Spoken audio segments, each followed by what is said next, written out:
It's a busy day on this piece of private property in Tamarack, right near Fort Lauderdale Executive Airport. And I'll have to use my other truck, but I have to buy all brand new lawn equipment and stuff on Monday. But it's not the type of busy work these lawn service companies want on a Friday. 15 companies store gear on this lot. Overnight Thursday, the property hit by thieves. The property is just shy of an acre, and we ran out about 30 spots in total. 11 companies with stolen lawn equipment, trailers, and expensive trucks. I don't know what kind of shape the trailer's in just yet. A stressed and upset Bill Koontz with BK Lawnscapes trying to track down $80,000 worth of stolen equipment. It has identification on all my equipment.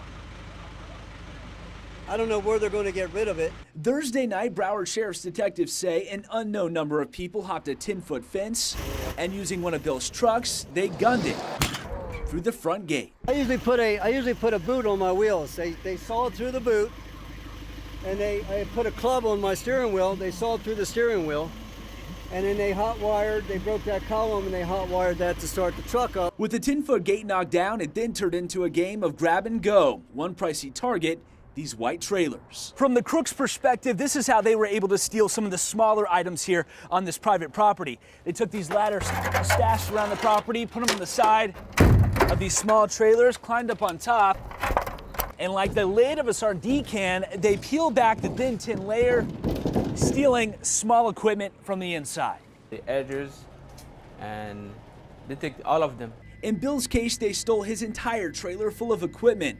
Officers finding it empty miles away in Miramar.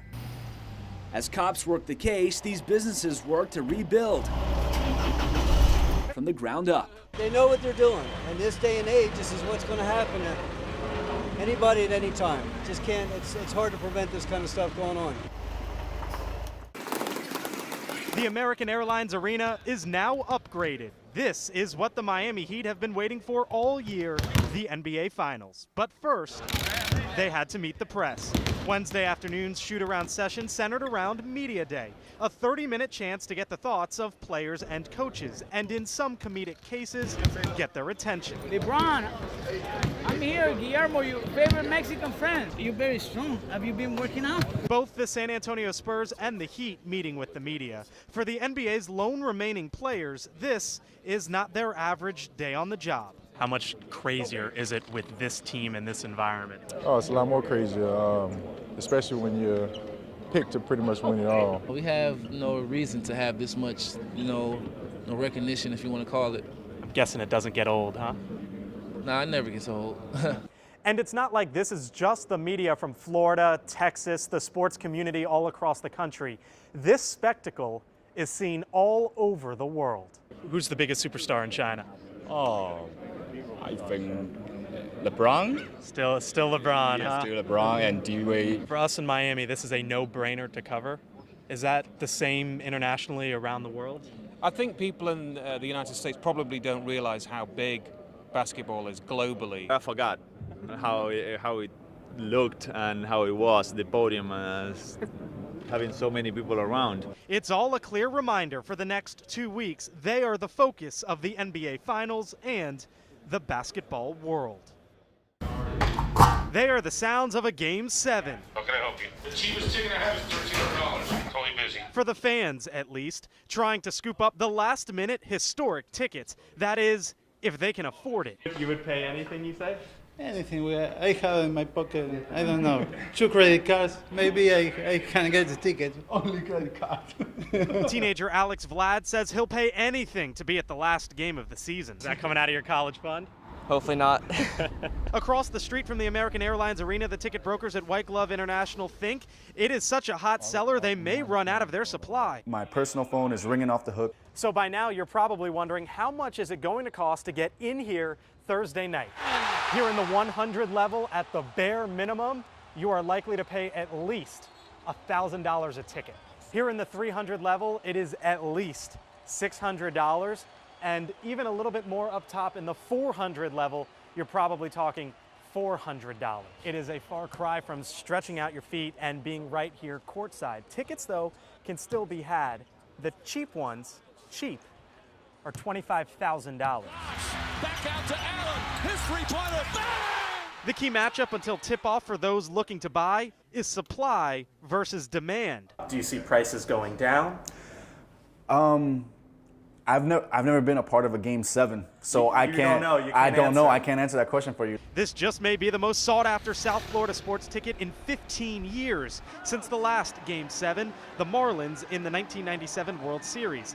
Heat players could only grin when we told them what fans are willing to shell out. What do you make of some of the fans paying $1,000 a pop to get in here tomorrow night? Welcome to Miami. A little over 5 hours surgery. He has his leg. I was told I might lose my leg. He has his fiance. Missing is the person who nearly took it all away. As I looked back and saw the car drive away, I saw that my leg was sideways. That's the last time I would look at the leg because I didn't want to look at it after that. Wednesday, February 6th. Eric Tinsman went for his routine jog on South Bayshore Drive in Coconut Grove shortly after 7 o'clock at night. Running on the path, facing traffic, he would see a dark-colored Jeep Liberty similar to this one suddenly swerve. Eric struck flush. He went into shock. The driver of the vehicle just went about their life, paused for a moment, and took off. You were screaming at that point. Yes, screaming, help me God. Eric rushed to nearby Mercy Hospital, where a doctor warned amputation may be a part of the emergency procedure. What's going through your mind at that point? It's thoughts that no one should ever go through. Just you think of every aspect of your life. He did think about life after the leg-saving surgery. A few days later, in the mail came the previously scheduled delivery of an engagement ring. So I proposed on Tuesday.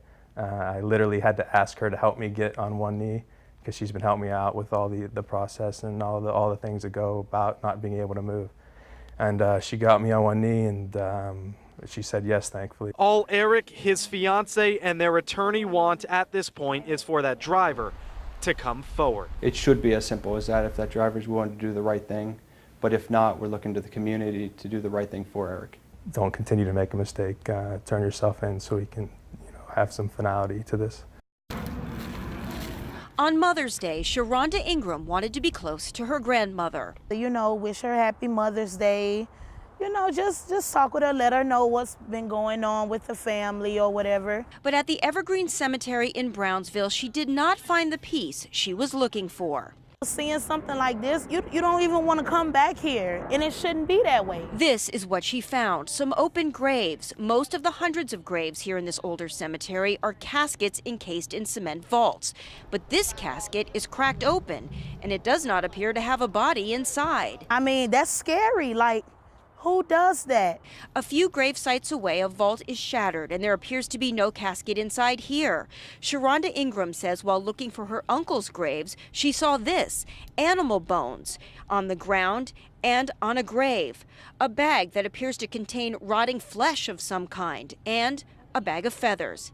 And yet another grave, broken open for so long, grass has begun to grow inside.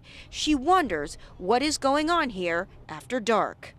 They say for rituals, for sacrifices and things like that. So if it's that severe where we see these type of things going on, it should be a security guard in here. The owner, Garth Reeves, tells 7 News he saved the property from bankruptcy 10 years ago, and it has been a constant struggle to keep out vandals.